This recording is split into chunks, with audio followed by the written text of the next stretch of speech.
आप देख रहे हैं मेरा चैनल सतरंगी कहानियाँ। ये सोचकर आपके रोंगटे खड़े हो जाएंगे कि कहानी सुनते समय पीछे मत देखना, वरना पीछे कुछ भी हो सकता है। सोच लो, देखना मत। मत देखो, मत देखो, मत देखो। चुपचाप कहानी सुनते रहो। देखो, कहा था ना देखना मत। देख लिया ना, कुछ भी तो नहीं था। मगर आप डरे ना, इसी तरह के भय को ही तो डर कहते हैं। आज की कहानी है रिया की। आइए सुनते हैं। रिया अपने घर से दूर मुंबई में जॉब करती थी। मकान मालिक के तानों से ऊब कर वो अब घर बदलना चाहती थी। 1 महीने से वो घर ढूंढ रही थी, लेकिन मुनासिब घर था कि मिल ही नहीं रहा था। एक शाम जब वो ऑफिस से घर आई तो उसे एक अनजान नंबर से मैसेज आया, जिसमें लिखा था, रूम चाहिए तो कल आना। नीचे पता दर्ज था, साथ में मैसेज भेजने वाले का नाम लिखा था, मुकेश भाई। रिया को पहले तो थोड़ा अजीब लगा, लेकिन मुंबई जैसे शहर में घर मिलने की खुशी ही अलग थी। अगले दिन सुबह रिया उस पते पर पहुंच गई। घर बहुत ही सुंदर और बड़ा था। पहले तो उसे लगा वो गलत जगह आ गई है। तभी पीछे से किसी ने कहा, ये लो चाबी। रिया ने मुड़कर देखा तो 40-45 साल का एक आदमी कंबल ओढ़े खड़ा था। ओह, तो आप ऑनर हैं? मैं मुकेश, उसने नजरें झुकाए जवाब दिया। रिया ने पूरा घर देखा, उसे काफी पसंद आया। जल्दी शिफ्ट हो जाओ, कोई और भी आने वाला है। जी जरूर, मैं आज ही यहाँ शिफ्ट हो जाऊंगी। रिया ने घर का किराया मुकेश की तरफ बढ़ाते हुए कहा। वैसे कब से बंद है ये घर, और यहाँ कोई रहता क्यों नहीं? उसने रिया के सवालों का कोई जवाब नहीं दिया, बस जाते जाते बोला, तुम यहाँ पर अकेले नहीं हो। शाम तक वो इस घर में शिफ्ट हो गई थी। सफाई के दौरान उसे एक छोटा सा कमरा दिखा, जिस पर जाले लगे हुए थे। वह थकी हुई थी तो ज्यादा ध्यान नहीं दी। उसने सोचा कि इस कमरे की कल सफाई कर दूंगी। सारा सामान शिफ्ट वगैरह करके वो आराम करने लगी। अब रात भी हो चुकी थी। थकी होने के कारण वो जल्दी ही सो गई।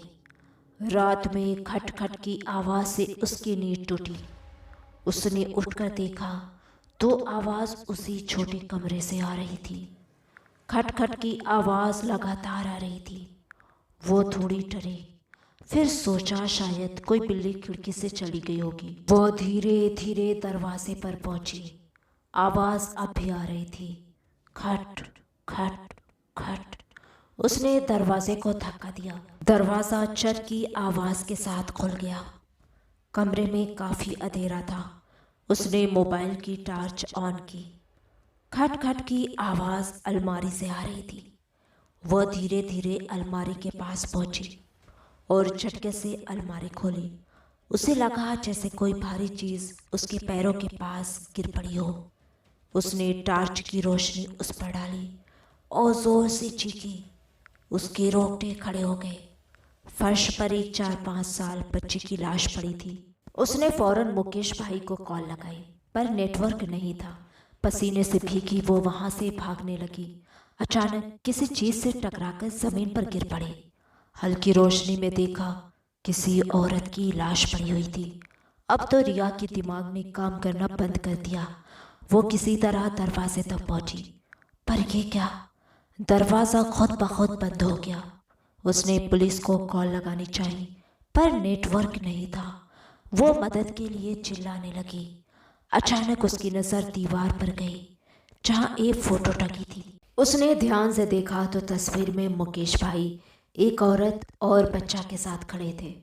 ये वही बच्चा और औरत थे जिनकी लाश जमीन पर पड़ी हुई थी। अचानक से पीछे से किसी बच्चे की आवाज आई, मैं नहीं उठूंगा क्योंकि मैं तो मर चुका हूँ। दूसरी तरफ से औरत की आवाज आई, मरेगी तो भी। रिया डरते डरते पीछे मुड़ी। एक औरत साथ में बच्चे को लिए खड़ी थी। ये देखकर वो डर कर बेहोश होकर वहीं गिर पड़े। 3-4 दिन बाद रिया के लापता होने पर जब पुलिस ने जांच पड़ताल की तो उसकी लाश मुकेश भाई के घर पर खून से लथपथ मिली। जांच में पता चला कि करीब 1 महीने पहले रिया के पापा ने एक परिवार पर जमीन को खाली करने का दबाव बनाया था। उन्होंने उस परिवार को धमकियां भी दी थीं। कई बार तो पूरे परिवार को जान से मारने की कोशिश भी की गई। इन सबसे तंग आकर मुकेश ने पहले अपने बच्चे को नींद की गोली देकर मार डाला, फिर बाद में दोनों मुकेश और उसकी बीवी ने जहर खा लिया था। इस तरह की कहानियों का मकसद अंधविश्वास को बढ़ावा देना नहीं है। कहानियाँ तो सिर्फ मनोरंजन के लिए होती हैं। एंजॉय करें, पसंद आए तो लाइक और सब्सक्राइब ज़रूर करें। मिलती हूँ कल एक नई कहानी के साथ, तब तक के लिए अल्लाह हाफिज़।